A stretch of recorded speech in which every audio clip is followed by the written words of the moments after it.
Next comic I'm going to say is a very funny lady. Please give it up for Miss Lisa Metzger.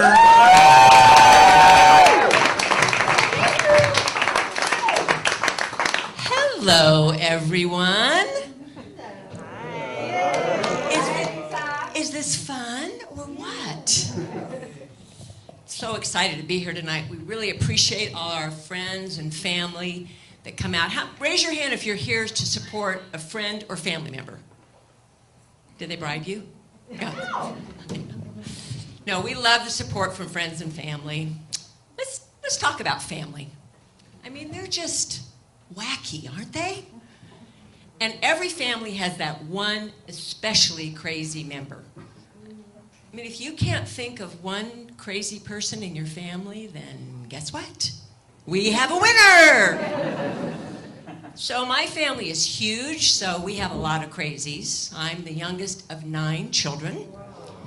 We were your typical big Catholic family. Catholic families are big because the church says any method of birth control other than the rhythm method is a sin. My folks were no sinners. And being white people from Arizona, they had no rhythm. So the way this method works is you only can have sex about 12 days of each month. The church calls that natural family planning. I call it natural, planning.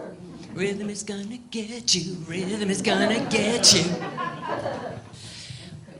My mom was actually very shy about sex. She once told me that she wasn't even sure quite what to do on her wedding night. But my dad told her not to worry. They'd practice till she got it right. Apparently, she was a very slow learner. She also didn't know much about the rhythm method, so he had to explain that. He told her that the rhythm method meant you could only have sex on days that end in Y. Including today. Tomorrow, she could sleep.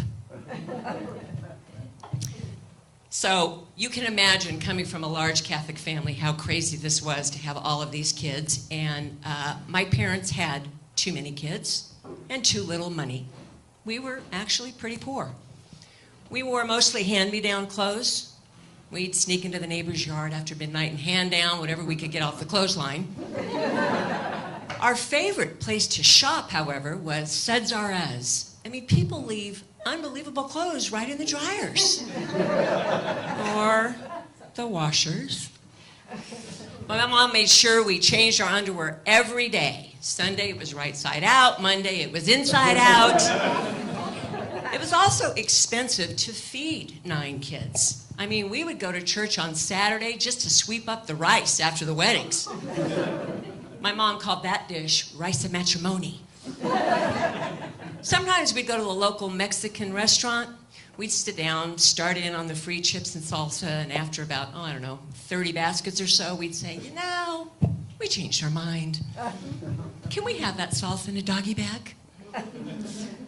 We didn't have very many pets because pets are expensive, but one time my dad did bring home an abandoned dog.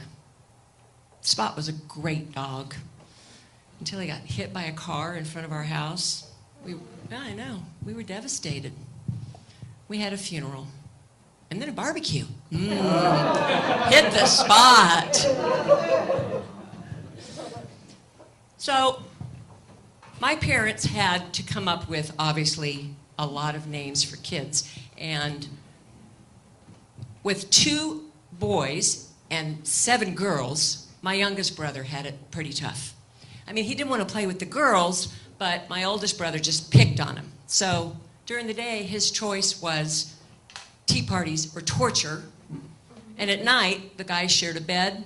So then his choice was to be spit on in the dark or to hide under the covers in what my older brother called the cave of farts. To make matters worse, my parents had moved to Arizona right before he was born, so they got cute, and they named him Pedro. You think it's tough being a Mexican in this country today? Try being a white guy named Pedro. Except my parents called it Pedro because, this is America. My last name was Janae, but it was spelled like Jane. So when he was in high school, The registrar's office thought his name was Jane Pedro. That landed him in sewing class and girls' PE. He hated sewing. Loved the showers. Oh, and I have a sister named Mike. Yeah, my parents thought she was going to be a boy. They picked the name Michael. I mean, talk about lazy. Either that or they were gender benders before it was hip. Anyway, Mike married a guy named Lynn. I mean, it was so confusing. So when they had kids, they named them Pat, Aaron, Taylor, Alex, and I don't remember what the other one was. Oh, Tony, that's right, my nephew Tony. They can use any public bathroom they want. So my siblings have done some pretty wild things. My oldest brother has been married 5 times, but he only had kids with the last 2 wives. He's 78 and still driving carpool. Honest to God. And picture this. He's got a big belly, a long white beard that's stained with nicotine because he chews tobacco. He's got like 3 teeth.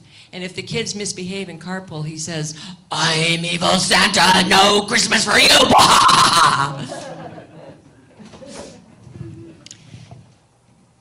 It's tough being the youngest of 9 kids. And one of the things that I think about a lot is what I am going to do when I start losing them all. I mean, being the youngest of 9, the odds are I'm going to be the one that's left around. So I'm trying to prepare myself emotionally for this. And one of the things I've done is I've tried to kind of write ahead of time what I think I'll say. I'm thinking, thank you for joining us here as we send, insert name here, to his everlasting life. Your presence is a comfort. After the service, please join us for a delicious barbecue. Thank you. I'm Lisa Metzger.